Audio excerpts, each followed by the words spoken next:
et je vous retrouve pour le plateau de Regard Croisé. Merci de rester fidèle au programme du soir sur New World. Bienvenue si vous nous rejoignez dans ce 4e numéro de Regard Croisé de cette semaine. Encore 4 sujets à aborder avec nos invités. Nous parlerons d'abord du Rwanda et de la République démocratique du Congo. Félix Tshisekedi accepte de rencontrer Paul Kagame. Ce sera notre premier sujet. Deuxième sujet, nous irons au Sénégal pour parler de la présidentielle. Le Conseil constitutionnel à nouveau attendu. Notre troisième sujet concerne le Mali, une délégation ministérielle à Moscou pour renforcer la relation avec la Russie. Puis nous terminerons bien évidemment par le Togo, assurance maladie universelle. La LCT craint des licenciements dans le secteur privé. Et pour en parler ce soir, l'équipe du jeudi est au grand complet. Robert Kossigan à côté, vous êtes analyste politique et président de l'Alliance Jeunesse Développement AJD. Bonsoir Robert et bienvenue. Bonsoir docteur, bonsoir le plateau, bonsoir à tous les téléspectateurs de New World TV de par le monde. Je voudrais lancer un appel un appel à la jeunesse du Togo, que très bientôt les campagnes électorales pour des élections législatives vont s'ouvrir et dans les zones qu'ils choisissent des projets de société et non des personnes. Parce que souvent, ça nous joue des tours. Parfois, on choisit des personnalités sans savoir ce qu'ils proposent.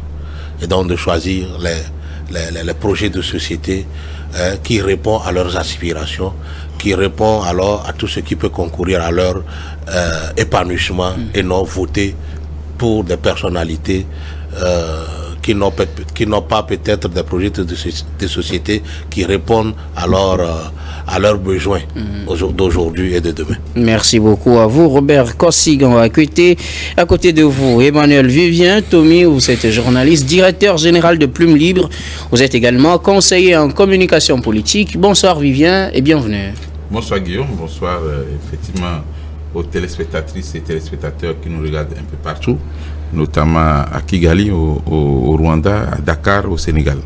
J'aimerais lancer un appel à tous les partis politiques du Togo pour qu'ils fassent leur travail qui constitue, entre autres, à sensibiliser les citoyens sur comment voter. Parce que là, nous avons un scrutin qui est en vue, pour ne pas dire double scrutin. Et il faut déjà expliquer aux citoyens qu'il y aura deux urnes lors du vote prochain. Et donc, il faut leur expliquer qu'il faut aller une première fois voter, prendre le bulletin, voter pour les législatives ou les députés, retourner vers l'agent de bureau de vote pour prendre encore le bulletin et voter une deuxième fois dans l'autre urne. Et donc, il ne faut pas attendre le dernier moment pour que les citoyens ne sachent même pas comment voter et qu'il y ait un cafouillage. Ça fait partie du rôle du gouvernement, de la CENI, des institutions en place, mais aussi des partis politiques et la société civile. Tout le monde doit faire sa part pour que le citoyen sache comment voter, surtout que nous sommes désormais sur le chemin des élections générales, des élections regroupées. Merci beaucoup à vous, Emmanuel Vivien Tommy. Notre troisième invité, c'est le pasteur Edo Komi. Vous êtes le président du mouvement Martin Luther King et premier adjoint au maire de la commune Golfe 2. Bonsoir, pasteur, et bienvenue. Oui, bonsoir, docteur. Bonsoir à tous et à toutes. Je voudrais juste rassurer la jeunesse togolaise que du projet de société, il y en aura tellement cette fois-ci pour eux, ils sauront choisir le meilleur projet de société. Et ça, qui ne se leurre pas, enfin, qui ne se gêne pas, je voulais dire. C'est très important. Cela est très important, cette fois-ci, ces élections législatives et régionales. Et donc, il faut faire le plein. Il faut vraiment que cette fois-ci, ça change et que le rôle de député soit définitivement connu de tous et joué. Parce que moi, je le dis toujours, depuis que moi je suis, il y a 5 ans de cela, je n'ai jamais connu les députés de Grand Lomé, par exemple, de Lomé ou de Golfe. Je ne sais pas qui sont les députés de la ville de Lomé. Enfin, de Lomé. Tu connais les députés de l'UFC au moins, Aoumé Zounou. Je le connais. Ton ami Aoumé Zounou, tu le connais. Dina de Souza, tu la connais. On n'est pas encore dans les débats. Pendant ces cas, le maire ne connaît pas les députés. Aoumé Zounou, c'est ton ami, tu le connais bien. Ce qui veut dire que les citoyens n'en savent pas du tout. Et donc cette fois-ci, ça va être ça va être âprement discuté comme élection. Donc que les Togolais se préparent et surtout maîtrisent les instructions que au moment venu on leur donnera. C'est très important parce que je le dis toujours, le pouvoir n'est pas seulement présidentiel, mais il est aussi législatif parce que c'est là où on fait la loi, c'est là où on contrôle l'action du gouvernement et donc que les gens se préparent, que les concitoyens et les concitoyens se préparent pour ces élections. Merci beaucoup à vous. Nous allons commencer avec le tout premier sujet. Nous parlons de la République démocratique du Congo et du Rwanda. Félix Tshisekedi accepte de rencontrer Paul Kagame à la demande de son homologue angolais João Lourenço. Le président congolais Félix Tshisekedi a donné son assentiment à rencontrer son homologue rwandais Paul Kagame. On sait que les deux pays sont à couteau tiré sur la question de la stabilité dans l'est de la République démocratique du Congo. Le Rwanda est accusé de soutenir le M23 qui sème l'insécurité parmi tant d'autres groupes rebelles dans cette partie de la RDC. Depuis un moment, c'était le froid entre les deux pays. Finalement, avec la médiation angolaise à la demande de l'Union africaine, João Lourenço annonce que le président Félix Tshisekedi de la République démocratique du Congo accepte de rencontrer son homologue rwandais Paul Kagame. Pasteur, je commence par vous. Enfin, peut-être on peut commencer par voir, je ne dirais pas le bout du tunnel, mais peut-être le début d'une nouvelle étape dans les relations entre la RDC et le Rwanda, peut-être qui sera marquée par cette rencontre dont on ne connaît pour le moment ni le pays ni la date. Oui, tous les observateurs avisés de la crise à l'est du Congo ils doivent savoir qu'elle remonte vraiment à un temps, des temps anciens, depuis le temps de Laurent Désiré Kabila, qui a été soutenu par le Rwanda justement pour faire partie Mobutu. Et depuis là, la facture se paye. Donc c'est la suite. Pour vous, c'est la facture. Oui, mais c'est la facture. C'est la facture qui se paye. Le Rwanda n'a pas encore fini de se payer sa facture. Oui, bien sûr. Donc, on attend jusqu'à la fin, jusqu'à ce que la facture soit épongée, avant que la paix ne revienne. Et personne ne sait le contrat qui a été signé, le contrat de combien de temps. Et donc aujourd'hui, la rencontre à Tshisekedi et Paul Kagame, est-ce que c'est ça qui va donner une réponse immédiate à cette crise-là, cette crise meurtrière, ce drame humanitaire qui se déroule et dont personne n'en parle. On nous parle de l'Ukraine, on nous parle de Gaza, mais ce qui se passe froidement à l'est, ici, devant les yeux des gens. Mais nous, on en parle souvent sur ce plateau. Oui, mais nous, on en parle, justement. Mais nous, on en parle. Vous voulez que les autres aussi en parlent. En parlent, non seulement en parlent, mais agissent. Voilà. Les gens en parlent, mais n'agissent pas.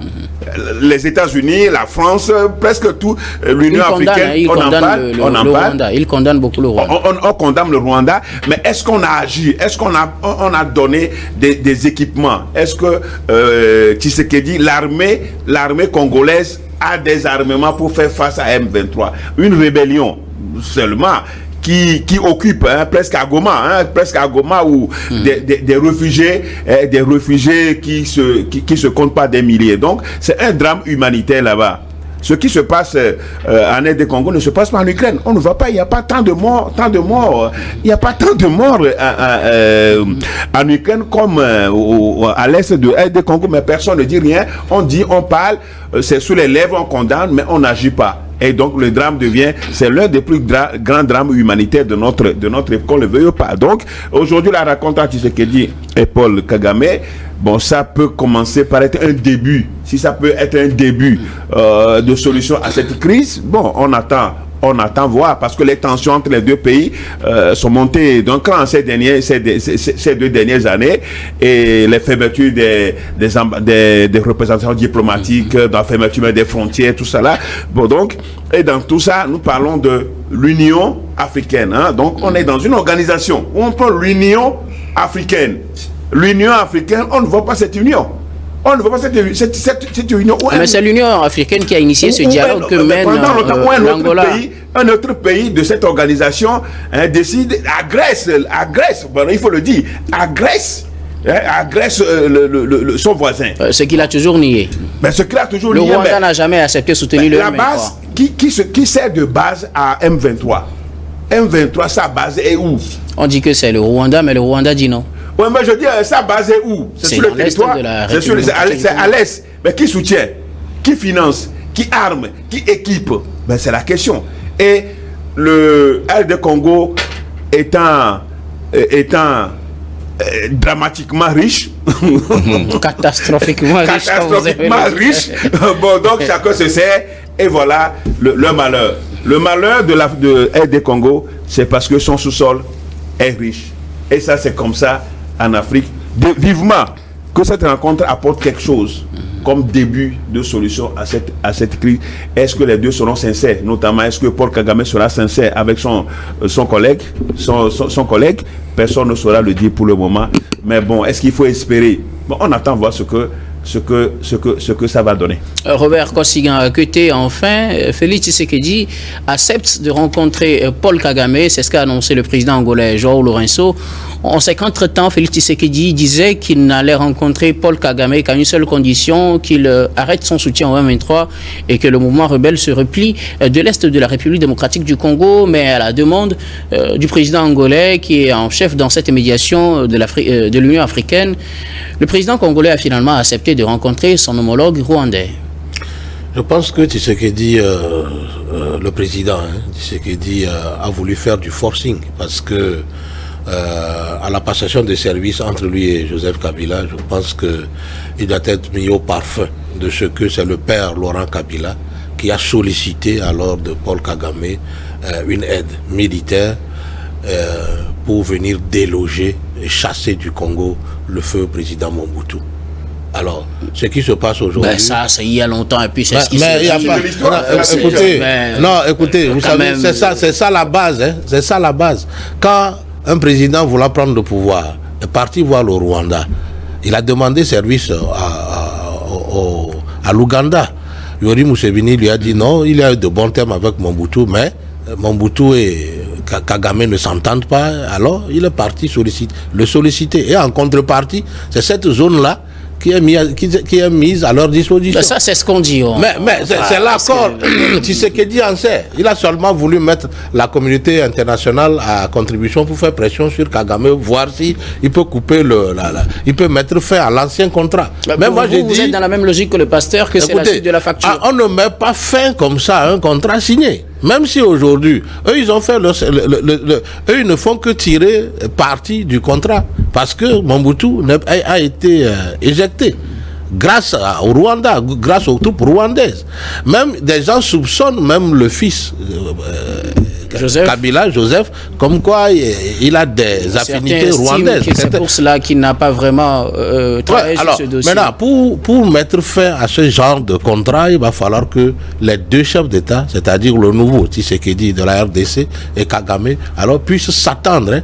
Il faudrait qu'ils discutent de comment alors mettre fin à ce genre de contrat et la contrepartie qu'il faut finalement donner au Rwanda. Encore? Ah oui, il faut une contrepartie. Parce que vous savez... Mais est-ce que là, on n'est pas en train d'exagérer? Non, ce n'est pas exagéré. Écoutez, face à des vies humaines qui sont parties, des millions de déplacés internes en République démocratique du Congo. Demandez au Rwanda, faites tout, appuyez-nous avec vos forces pour qu'on puisse chasser Mobutu, et voilà la contrepartie. Maintenant, si vous êtes prêt à retirer cette contrepartie-là, il faut discuter. Et alors, bon, lui n'en sait rien. Même s'il n'en sait rien,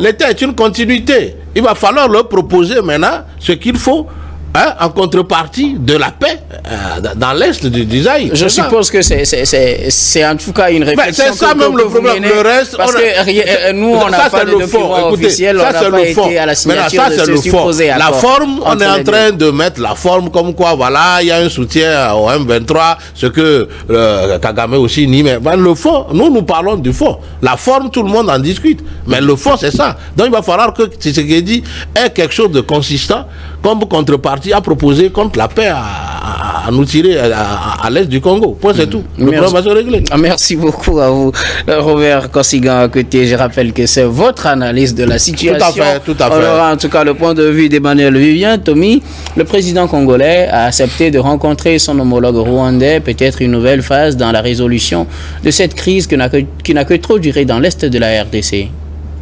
Il faut plutôt reformuler pour dire que les deux présidents ont accepté de se rencontrer. Parce que c'est vrai, le président Félix Tshisekedi avait posé certaines conditions, mais là, il avait plutôt exigé disposé. le retrait des troupes M23 de la zone d'abord, avant toute discussion. Mais aujourd'hui, on peut dire qu'il a mis de l'eau dans son vin. Même chose du côté de Paul Kagame aussi, qui a accepté de rencontrer effectivement son homologue du Congo. Et il faut saluer le travail fait par l'Angola pour aller dans ce sens. Ce n'est pas la première fois. En 2022, oui, il y avait eu des tentatives. Il y a eu même un accord sur papier, un accord qui n'a jamais été signé par les deux, et qui n'a jamais été rendu public et qui n'a jamais été respecté, puisqu'il s'agissait d'un cessez-le-feu total d'abord, et puis des discussions pour voir sur quel point on pouvait s'entendre. Aujourd'hui, il faut saluer la hauteur d'esprit de Tshisekedi et l'acceptation aussi de mon ami Paul Kagame. C'est votre ami? Bon, c'est mon ami. Tous les présidents africains sont mes amis. Ok, d'accord. Et saluer le travail abattu par le président. Ceux de l'AOS aussi. Bon, on en parlera. Bien sûr. Vous avez dit tout le président. Ok, tous les présidents. Et donc, le pays médiateur a fait un travail, mais ne nous trompons pas, ils ont eu l'aval de l'Union africaine. Pour ne pas dire que c'est l'Union africaine qui a commissionné, effectivement, l'Angola de faire revenir la paix. Mais, effectivement, le problème est profond. Vous savez, généralement, quand on veut déstabiliser un pays, on crée une base militaire dans le pays voisin. Les anciens en savent beaucoup de choses. Et donc, souvent, les coups d'État qui s'opéraient dans les années 85, 87 jusqu'à 93, c'est des coups d'État qui venaient des pays voisins. Alors, est-ce que M. Paul Kagame veut déstabiliser le régime de M. Tshisekedi? La réponse n'est pas probable, puisque on n'a pas les éléments pour apprécier. Mais ce qui est sûr, il y a eu trop d'interventions des Rwandais directement au niveau du territoire congolais, suivant l'évolution de l'actualité politique. Monsieur Laurent Désiré Kabila avait eu recours à beaucoup de Rwandais directement, pas seulement des rebelles installés sur le sol rwandais, des Rwandais directement pour combattre et faire partie de M. Mobutu. À un moment, le président Mandela lui a dit: attention à ce que tu fais beaucoup d'erreurs. Un jour, tu vas partir, tu vas laisser les séquelles. Aujourd'hui, on est en train d'assurer le service après-vente de tout ce qui a été fait en réalité, puisque chaque fois qu'il y a un problème, on fait appel au Rwanda pour intervenir d'une manière officieuse ou officielle. Et aujourd'hui, on est face à une guerre qui a du mal à prendre fin. Vivement que la rencontre qui est initiée pour le mois de mars, probablement, le mois prochain. On attend d'avoir les précisions sur la date. Oui, les dernières informations, ils ont dit probablement dans le mois de mars, sans donner la date exacte. Et le pays. Et donc, que cette rencontre-là aboutisse à un vrai accord, et un accord qui sera respecté scrupuleusement, comme le disait un homme politique, scrupuleusement par les deux parties, pour le bonheur des citoyens, parce que les Congolais ne méritent pas de vivre cette situation. Si certains pays en Afrique, d'une façon générale, ont la possibilité de faire la guerre ou aiment la guerre, il y a la guerre au niveau du Sahel. Il faut venir nous aider. On va combattre les terroristes. Merci beaucoup à vous, Emmanuel Vivien-Tomi, et à vous tous d'ailleurs. Nous allons marquer la première pause, puis on revient pour la suite de cette émission.